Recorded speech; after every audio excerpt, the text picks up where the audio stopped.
Yes, alright mga minamahal, it's me again, Alicia nyo, nagbabalik muli para sa ating panibagong video. So, kamusta kayo mga minamahal? So, by the way, meron tayong ganap ngayong November 7. So, me, Alicia, will go to Japan. So, see you sa ating mga kababayan na nasa Japan.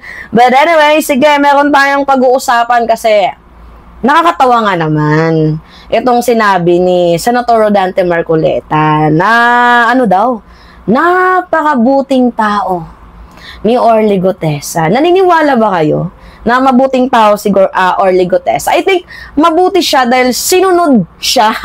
'Di ba? Sinunod ni Orly Gutesa ang utos ni Marcoleta, I think, at ni Defensor. Kaya niya nasabing mabuting tao kasi sumunod si Gutesa sa kanilang pinag-uutos. Baka kaya ganon, di ba?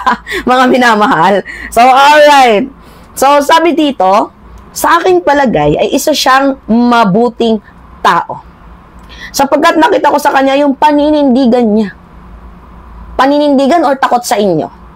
He has nothing to gain here. He has everything to lose. Grabe, no? Kung ang pagiging mabuting tao lang pala ay magsinungaling, abay, hindi pala mabuting tao si Mima Alicia. Kasi hindi ako marunong magsinungaling. Yung lumalabas sa aking bibig ay talagang pure comments ko lang yun sa mga eksenang hanash at base din mga minamahal sa mga balita at mga news na ating nakikita. So, alright. So, pag-usapan natin, ito nga pong ginawang pagtatakip ni Senator Rodante Marcoleta sa pinalabas nilang credible witness na si Orly Gutesa, 'di ba? Na sinasabi nilang susi dito nga po sa flood control scandals. Kahit alam naman natin mga minamahal na halatang scripted ang kanyang affidavit at halata namang merong butas, abay direktang pinagtatanggol ni Rodante Marcoleta, 'di ba? At pinapalabas niyang credible witness itong si Orly Gutesa. So, makikita ninyo, 'di ba? Dito mga minamahal sa interview sa Billionaire News Channel, talagang nandiyan yung kumpiyansa 'di ba? Kumpiyansa malala itong si Rodante Marcoleta. At sinabi niyang dinidikdik niya na mabuting tao sapagkat nakita niyang merong paninindigan, 'di ba? He has nothing to gain here. He has everything to lose. Teka, paano magkakaroon ng paninindigan itong si Orly Gutesa kung yung kanyang mismong affidavit ay hindi niya nga alam kung sino yung nagnotaryo? Sige nga, meron bang mabuting resource, meron bang mabuting testimony, 'di ba? Meron bang mabuting witness na yung nagnotary ng kanyang affidavit ay hindi niya alam? At ayon mismo sa source, mga minamahal ng Senate hearing, online notarization lang ang ginawa ni Gutesa. So, meaning, yung abogado ay ni-research lang nila sa Google. Kasi kahit i-research yun naman, meron naman talagang nagno-notary 24/7, merong 12 hours, diba? Mga minamahal. Kasi online yung, meron yung online consultation na nga tayo ngayon So, ang tanong, ito ba ang paninindigan na tinutukoy ni Marcoleta? Paninindigan ba yan? Or baka paninindigan ng kasinungalingan?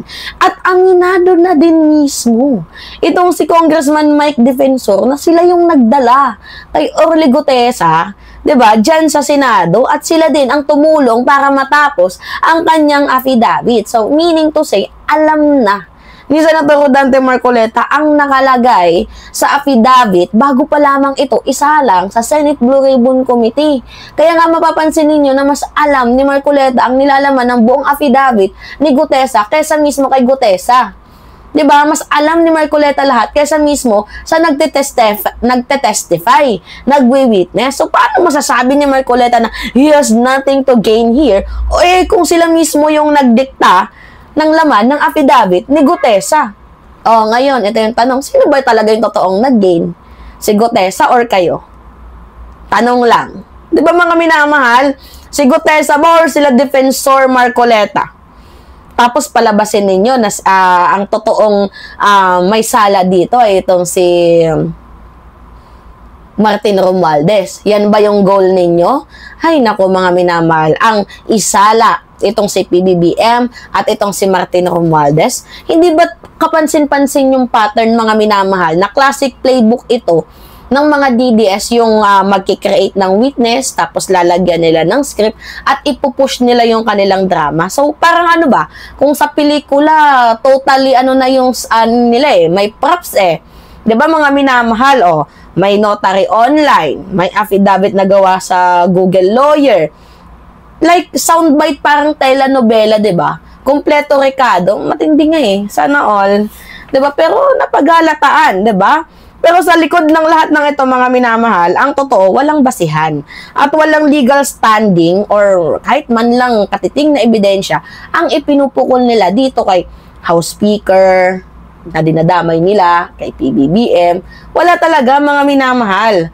At saka yung ginawa ni Gutesa, wala ding legal standing yon, wala ding matibay na basihan at wala ding ebidensya. At ayon mismo sa mga lumabas na report, pinapakasuhan nga itong si Gutesa, 'di ba, ng perjury ng Manila Regional Trial Court.